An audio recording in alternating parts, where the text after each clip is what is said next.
जन्म से सिद्धावस्था। हम देवास लौट आए थे। महाराष्ट्री का कार्यक्रम पूर्ववत चलने लगा था।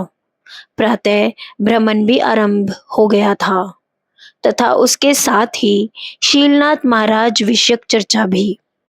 महाराष्ट्री, अभी तक हमने शीलनाथ महाराज की बाह्य चर्चा ही की है। यद्यपि बाह्य प्रवाहित वृत्तियों को देखकर बहुत कुछ आंतरिक स्थिति का अनुमान लगाया जा सकता है, किंतु यह केवल अनुमान ही कहा जा सकता है। यह कई बार कहा जा चुका है कि शीलनाथ महाराज जन्म जन्मांतर के योगी थे। परमार्थ साधन में लगे व्यक्ति को यह बहुत बड़ा लाभ होता है कि उसे एक के पश्चात एक मनुष्य जन्म मिलता रहता है, जिस कारण उसका साधन क्रम निरंतर चलता रहता है। शीलनाथ महाराज जन्म से ही योगी थे। जिस वैराग्य को प्राप्त करने के लिए बड़े बड़े तपस्वी लालायत रहते हैं, वह अवस्था शीलनाथ महाराज जी को जन्म से ही प्राप्त थी। वैराग्य उनका सहज स्वभाव था। इस जन्म में उन्हें वैराग्य प्राप्ति के लिए कुछ नहीं करना पड़ा, क्योंकि वैराग्य को साथ लेकर ही इस संसार में आए थे। तुम जानते ही हो कि साधन की 4 अवस्थाएं होती हैं: प्रारंभावस्था, घटावस्था, परिचय अवस्था तथा निष्पत्ति या सिद्धा अवस्था। शीलनाथ महाराज प्रथम 3 अवस्थाएं पूर्व जन्मों में ही पार कर चुके थे तथा इस जन्म में सिद्धा अवस्था में ही आए थे। इसी को जन्म सिद्ध कहा जाता है। सिद्धावस्था में योगी आत्मज्ञान रूपी महासिद्धि में अवस्थित होता है। इस अवस्था में जगत की सृष्टि तथा उसका लय स्वयं आत्मा से ही साधित होता अनुभव होता है। उस अवस्था में योगी अपने जीवत्व का त्याग कर शिवत्व प्राप्त करता है तथा कुंडलिनी भी अपना पृथक अस्तित्व त्याग कर अपने आधार शिव में विलीन हो जाती है। यही योगी की जीवन मुक्त अवस्था है। तब वह जीवन मुक्त अवस्था प्राप्त योगी परम शिव, जो सृष्टि तथा संहार के कर्ता है, से अभेद रूप में एकत्व प्राप्त करता है तथा अपने आत्मा में ही जगत की सृष्टि तथा उसका लय अनुभव करता है। ऐसा योगी कुंडलिनी शक्ति को शिव में लय करने की सामर्थ्य रखता है, अर्थात वह सहज ही कुंडलिनी शक्ति का शिव में लय कर लेता है। ऐसी अवस्था थी शीलनाथ महाराज की। इस जन्म में उन्हें साधन की प्रारंभ अवस्था की कठिनाइयों का सामना नहीं करना पड़ा था, क्योंकि पूर्व जन्मों में वह भोग कर समाप्त कर आए थे। शीलनाथ महाराज ऐसे योगी थे जिन्हें संसार भगवती की लीला मात्र दिखाई देता था।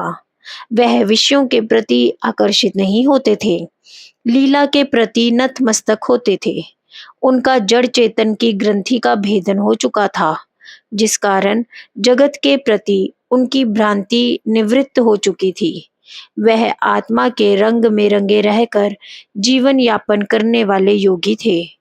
योग के बिना ज्ञान प्राप्त नहीं होता तथा ज्ञान के बिना जीवत्व का आत्मा में विलय नहीं होता। शीलनाथ महाराज का भी यही सिद्धांत था। अंतर शक्ति जागृत होने पर पहले स्थूल आधार पर स्थूल क्रिया घटित होती है। साधन करते करते धीरे धीरे क्रियाओं में सूक्ष्मता सौम्यता आ जाने पर अत्यंत सूक्ष्म क्रियाएं जैसे नाद श्रवण, ज्योति दर्शन, प्रकाश आदि क्रियाएं होने लगती हैं। शीलनाथ महाराज पूर्व जन्मों में की गई उन्नति के कारण इस जन्म में आरंभ से ही नाद श्रवण की अत्यंत सूक्ष्म क्रियाओं में प्रतिष्ठित हो गए थे। इसीलिए उन्हें बाल्यकाल से ही अंतर में अनहद नाद सुनाई देने लगा था। नाद श्रवण के रूप में साधन का ऐसा सशक्त संबल उनकी पकड़ में आ गया था, जिसके सहारे आगे बढ़ते हुए वे अपना प्राप्तव्य प्राप्त कर सकते थे। वह गांव के बाहर किसी एकांत स्थान में किसी वृक्ष के नीचे आंखें बंद करके बैठ जाते तथा नाद श्रवण किया करते थे। नाद धीरे धीरे सूक्ष्म से सूक्ष्मतर होता गया, आनंद बढ़ता गया, वृत्ति अधिक अंतर्मुखी होती गई, अंतर के आवरण उतरते गए, प्रकाश फैलने लगा तथा रुचि बढ़ती गई।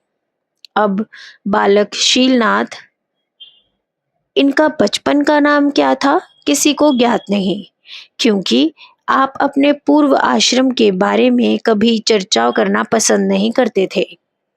शीलनाथ जी को संसार के भोगों का रस समाप्त होता जा रहा था।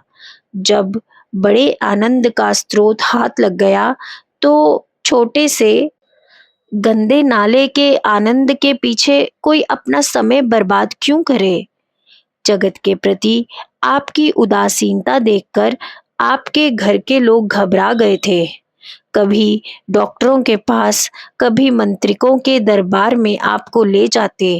अंत में आपको आपके पिताजी ने एक बगीचे में एक छोटा सा मकान बनाकर दे दिया, ताकि जंगल में जाने के स्थान पर यहीं बैठकर जो कुछ करना हो कर लिया जाए।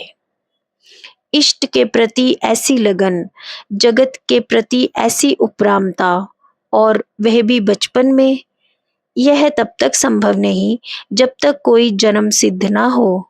घर वालों को इनकी जन्म सिद्धि से क्या प्रयोजन। वे चाहते थे कि बहू घर में आए, बच्चे आंगन में किलकारियां मारे, बस फिर क्या था, शादी की बात चल निकली।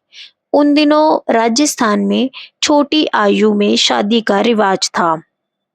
इतने में आपकी माताजी का देहांत हो गया, जिसे आपने प्रभु की कृपा समझा तथा तीसरे ही दिन घर से भाग खड़े हुए। कहते हैं कि विरक्ति कब अपनानी चाहिए, जब वैराग्य परिपक्व हो जाए, किंतु आप तो जन्म से वैराग्य सिद्ध थे। यदि कोई कहे कि बच्चे की बुद्धि ही कितनी होती है, इस आयु में काहे का वैराग्य, तो यह वह वैराग्य था जिसे शीलनाथ महाराज आजीवन निभा ले गए थे। कच्चा वैराग्य होता तो कहीं भी लुढ़क जाते, किंतु दृढ़ प्रतिज्ञ को कौन हिला सकता है। यह दीपक की वह लौ थी जो तेज तूफानों को भी झेल गई। क्या परिपक्व वैराग्य के अभाव में कोई यम नियम के पालन में अडिग रह सकता है। यदि कोई बुद्धि की अपरिपक्वता की बात करे तो ज्ञानेश्वर महाराज ने 14 वर्ष की आयु में ज्ञानेश्वरी जैसे उत्कृष्ट ग्रंथ की रचना कैसे कर ली। आदि शंकराचार्य ने भी तो छोटी आयु में ही वैराग्य अभिभूत हो गए थे। आज भी छोटे छोटे बच्चे रामायण पर धारा प्रवाह प्रवचन करते देखे जा सकते हैं।